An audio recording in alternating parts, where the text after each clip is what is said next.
5-6 महिने झाले माझ्या वार्डातले एकही काम झालेलं नाही आहे. त्यामुळे आणि जनतेला त्रास होतो आहे. आता जे पाईपलाईनचे ज्या चाऱ्या आहे त्या चाऱ्यांचं सुद्धा ते डागडुजीकरण करत नाही आहे.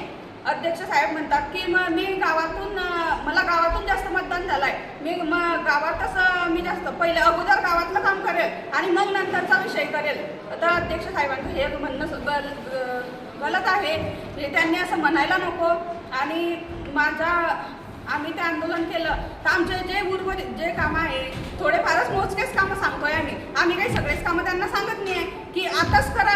आम्ही ते घाईसुद्धा करत नाही त्यांना. आम्ही म्हणतोय की जे महत्त्वाचे कामं आहे ते त्यांनी करायला पाहिजे. तर आमचं ते एक शब्दसुद्धा ऐकलेला नाही त्यांनी. आणि आता मी त्यांना लेखी आम्हाला वाटत नाही की आम्ही निषेध करावा. कारण काय केला, कारण आज 6-7 महिने निवडणुका झाल्या आहेत आणि जे पावसापूर्वीची जे डागडुजी कामे आम्ही म्हणत नाही, आम्हाला माहिती आहे भूमिगत गटारी होणार आहे, बरेच कामं होणार आहे. पण ज्या अत्यावश्यक कामं आहेत, आता रस्त्याने जे आमचे रस्ते सगळे आपल्या रस्त्यांमध्ये चालताना माता भगिनींना त्रास होतो, लहान लेकरांना त्रास होतो, गटारी फुटल्या आहे, गटारी भरलेल्या आहेत, खूप कामं आहेत. आणि तुम्ही अध्यक्ष म्हणता मी नदी साफ केली, आम्ही स्वागत करतो नदी साफ करण्याचा.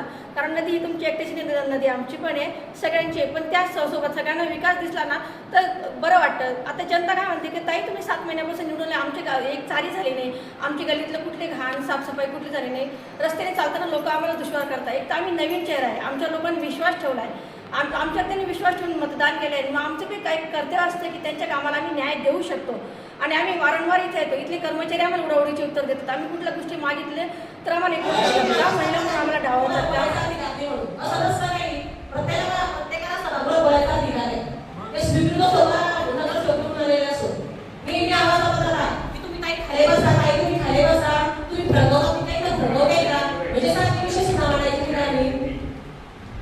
काम झालाय हे जर कधी आपण तर मान्य केलं असतं मोठ्या मनानं तर मलाही आनंद वाटला असता.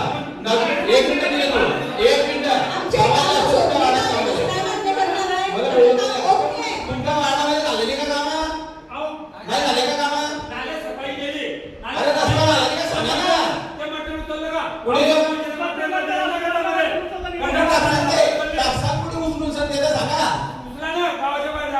पुढे जागा त्याला सांगा कुठं टाकसाल तर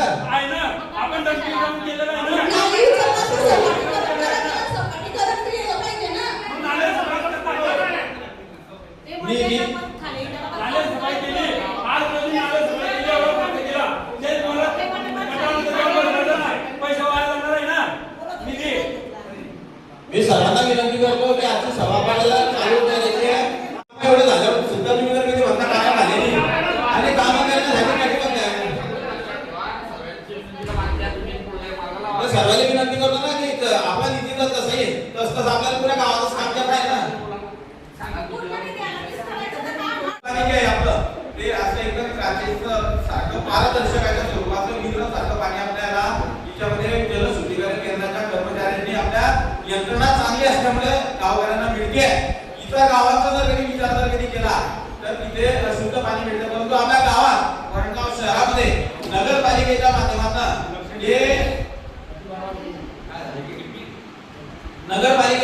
पाणी पुरवठ्याचे कर्मचारी जे आहेत ते अत्यंत प्रामाणिक काम करत आहेत.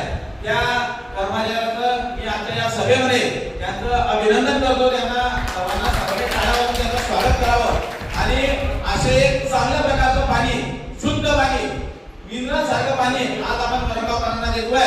ही नगरपालिकेची यशस्वी उपक्रम म्हणा किंवा काम म्हणा हे त्या माध्यमातून याच्यामध्ये होते. त्याकरता नक्कीच या कर्मचाऱ्यांचं आपण आपल्या